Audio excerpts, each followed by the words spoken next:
Good morning, everybody. We're live here from the birdhouse, and it's already late November, if you can believe it. And today we've got an updated uh, birding update for you about the different birds people have been seeing around in the upstate New York area. And there's been some pretty interesting ones. So, not only do I have some things to show you, but also maps to show you where you can go to find them if you want to go out and see them on your own as well. So, as always, we love to know what kind of things you're seeing. Definitely put those in the comments if you've got any kind of new bird activity in your yard or just the usual cast of characters. We always love to know what kind of things you're seeing. So put those in the comments. If you have questions, you can put those in there also, or you can just say hi. But yeah, absolutely put your comments in there. I should start off by saying we do have a class going on this Saturday about binoculars. So if you're interested in learning more about binoculars, we do have that in person on Saturday at 10 in the morning from 10 to about 11. And we'll be streaming it live also. So that is this Saturday. We've got our binoculars class. We will also be at Birdhouse Brewing on Sunday. So we've had Birdhouse Brewing here at the store for a tasting a couple of weeks ago, which was a big success.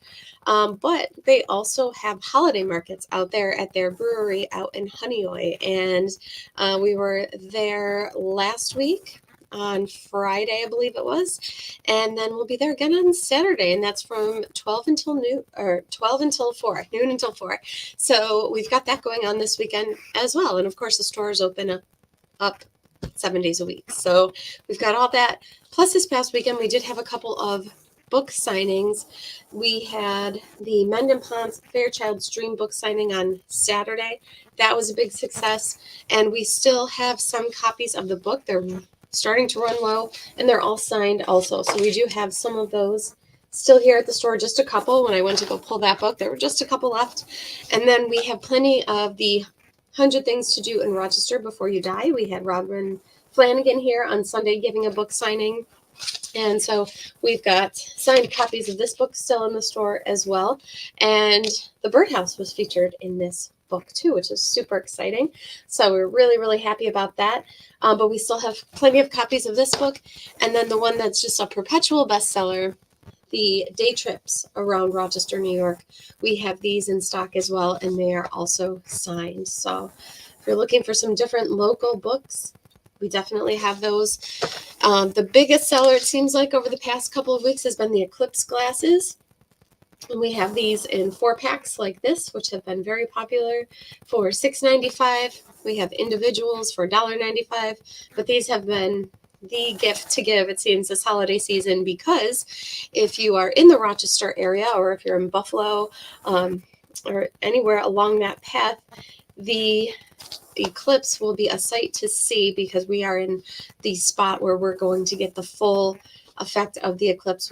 We'll have the total eclipse here in Rochester, and that's on April 8th. So they say these glasses are going to be very, very hard to find if you wait until the last minute. So now is the time to stock up on your eclipse glasses, and we have plenty of them in stock. We have some books about the eclipse. We have telescopes. We've got all kinds of fun stuff. So we've got all that going too.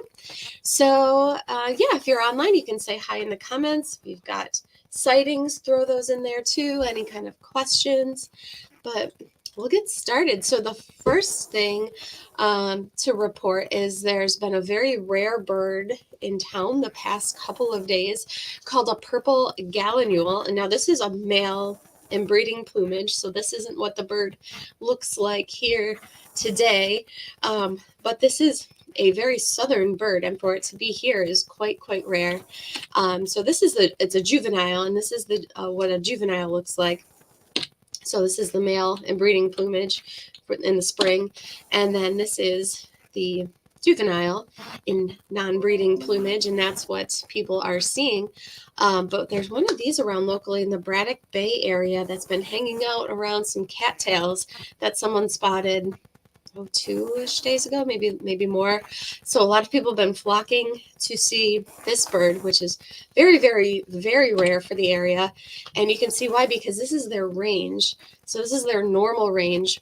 So even in the summer months, so if you look at towards the top of the map there, Where the orange is, that is their usual range in the summertime. So in the summer, they can be found around the south of the US, and then in the winter they can be found in Florida and everything too, but mostly South America. So for having one this far north in the wintertime, or fall technically, is super, super rare. So you can see why it's such a rare opportunity to see locally. So I thought I'd pull some maps from eBird. eBird is a great tool to use to see what kind of birds are in the area, where they've been spotted. So I pulled up the map of purple gallinule and zoomed in on our area. And so if you're familiar with the Rochester area, you can see where it has been spotted right in the Braddock Bay area, which is past Long Pond. So you can kind of get a feel for where it is. And then I zoomed in a little bit too, so you can see really where it has been spotted. And what's cool about eBird is if you click on these little, it's like a little pinpoint with some fire on it, that means it's been seen recently. And it's been seen many times recently. If it's got the little kind of like fire picture on it there, you can click on that and you can see all the times it's been reported and by who. So it gives you a list. So it looks like a lot of people were out there yesterday looking at it. So you can see all these people were out there and reported it. And then this other location here, a couple people reported it yesterday, a couple people the day before. So you can get a good feel for where it is and when also. So it's a really rare bird to see in this area. So if you've got the chance to go out there, I would highly recommend it. And if you do go out there, also keep an eye out, because there have been a couple of these reported, an adult and a juvenile semi-palmated plover, and it's just late in the season for them to be here. So they've been seen foraging around that same area. So if you go out looking for that purple gallinule, keep your eyes up for the semi-palmated plover. And harlequin duck, people will report those throughout the winter, most likely. Not the most rare bird that you will find in the area, but they usually every winter it seems like there's some reported in some numbers, and there's been a female kind of hanging around here and there along the lake shore. So on the left is a male in breeding plumage, and then there's some females over on the right here. So that's more what they would look like this time of the year. Evening grosbeak. So I've been keeping an eye out on the maps of a bunch of these different birds that sometimes have eruptive years and will flow into the area, and sometimes in pretty big numbers. So I've been keeping an eye to see what's coming around and where and when. And evening grosbeak, there hasn't been a ton of activity this year. So here's the map for evening grosbeak, which I pulled up just this morning. So it's very, very new and up-to-date data here. And where you can see those red little pinpoints with the little flames on it, those have been reported recently. So where all these little blue pinpoints are, these were all reported within the past year, but not recently. So during last winter, there were quite a few that were spotted along the Braddock Bay area here, and that's why that pinpoint is much larger than, say, some of these little smaller blue pinpoints. Just the larger the pinpoint, the more sightings there have been, just not recently.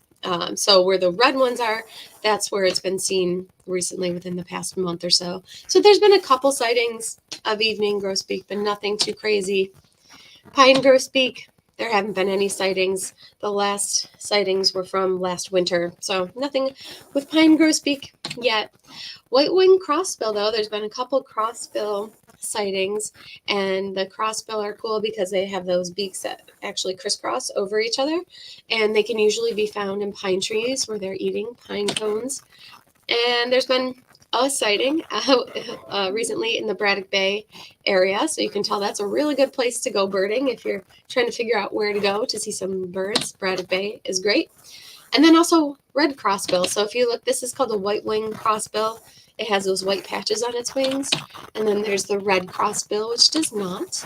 But there was a sighting of red crossbill out towards the Webster area this year too so far. So a couple crossbill sightings, which is pretty exciting. So I'll keep an eye out to see if there's any more reported anytime soon.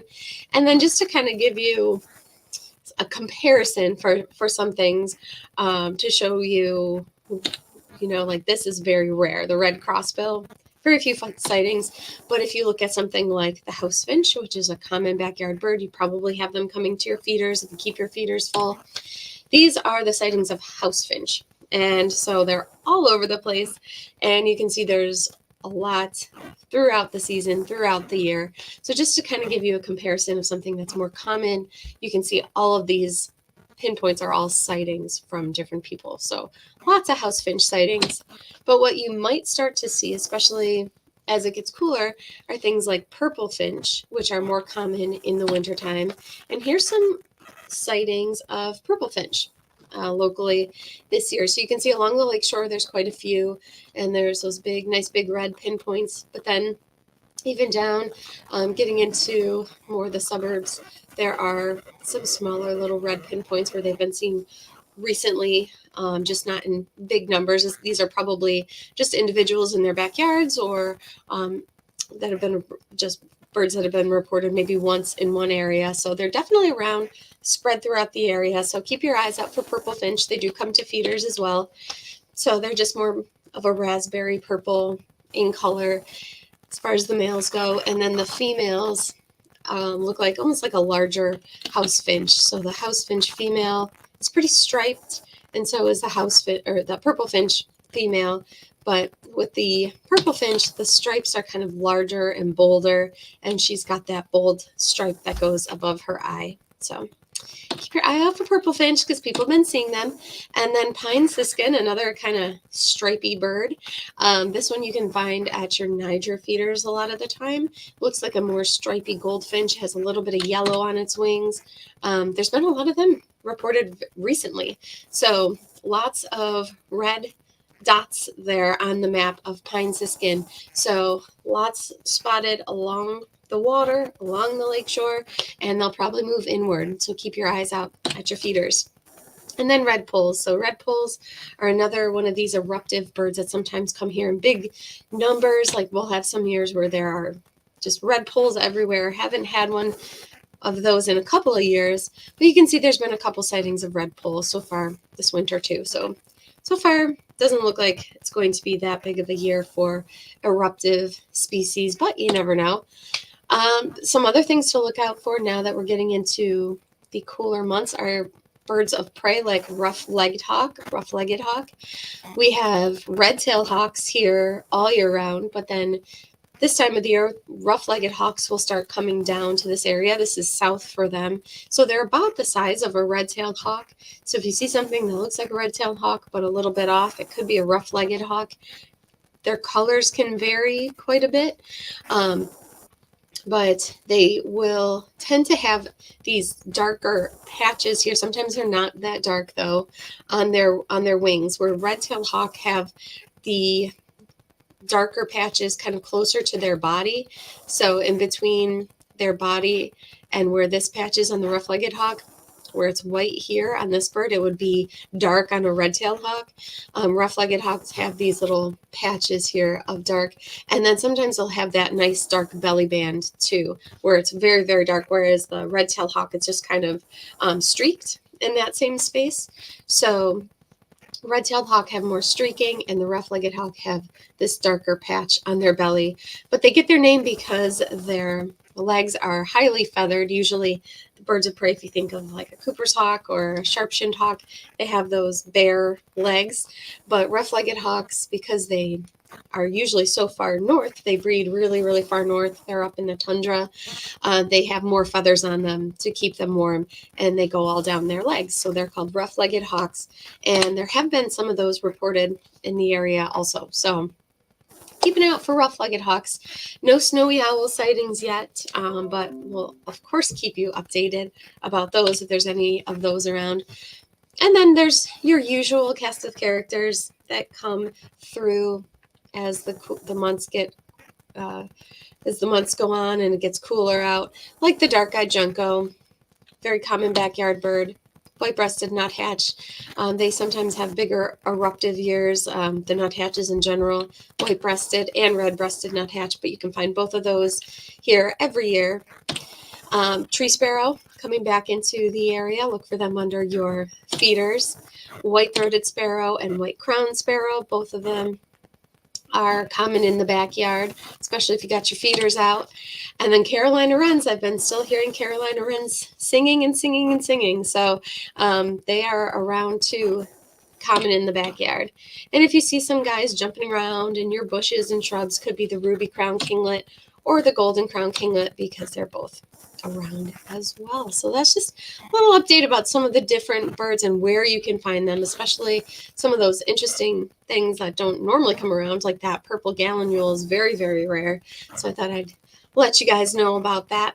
And it looks like there's some people on here with some questions.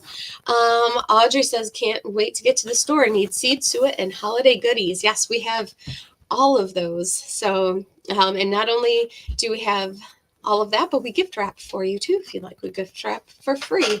So let's see, Dina's on, says hello. Hi, Dina. Kimberly is on and says, quick question. My neighbor had their giant tree taken out of their backyard. Sigh. I have seen a sharp decrease in birds feeding at my feeder since then. Is the tree removal the cause? Probably. That wouldn't surprise me at all. They were probably using that as a place to roost and to get some protection in between the tree and the feeder. They tend to like having some place to kind of hide out and hunker down in that's not way out in the open. So that could be the cause. That being said, it might just take them a little bit of time to get used to coming back without the tree. They probably will, but in general, it seems like they don't like to have to fly big gaps out in the open without anything to kind of protect them. So if you can plant any trees or shrubs around to kind of give them some of that protection, that would be ideal. But yeah, we're hearing a lot about that too, especially with emerald ash borer and everything. A lot of people have these giant ash trees that have to be taken down, which is a bummer because they're so old and they're so big. And yeah, we're hearing a lot of that. Let's see. Douglas is on. He says, hi, Liz. I have 6 to 8 mourning doves underneath my backyard feeders every day.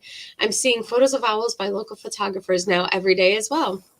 Yep. So it's about that time of the year where a lot of people go out to photograph owls, whether it be snowy owls when they start coming into the area if we're having a good year for them, or it could be something like the short-eared owl is a really popular one for people to photograph. They like open fields, and they are a common one for people to photograph. So just remember to be respectful of the wildlife and keep your distance because there are a lot of people out there that don't. So just you want to make sure to give them their space so they don't even know that you're there. Let's see. Stephanie says, I have a Carolina wren coming regularly to my feeder. So cute. So sounds like there's a good diversity of birds that everybody is getting out there. Let's see. Stephanie also says, I still struggle to distinguish the different varieties of sparrows, but I sure have a lot of them. Yeah, that would be a good broadcast all on its own, or all the different types of sparrows. I think we've done that before. Might be time for a sparrow class, another refresher. So looks like that's everybody's comments and questions. On Saturday, we'll be live streaming our binocular class that's going on here, so that should be really fun. So we will see you on Saturday. And until then, have a great week. Stop on by. We're open until 6 o'clock every day this week. And except Sunday, we're open 10 till 5. And Sunday we'll also be at Birdhouse Brewing in one of their huts for their holiday village, their holiday sale. It's really, really cute how they have it set up. So if you feel like stopping by, taking a nice little drive on Sunday, we'll be there from 12 until 4. So until Saturday, you guys have a great week, and we'll talk.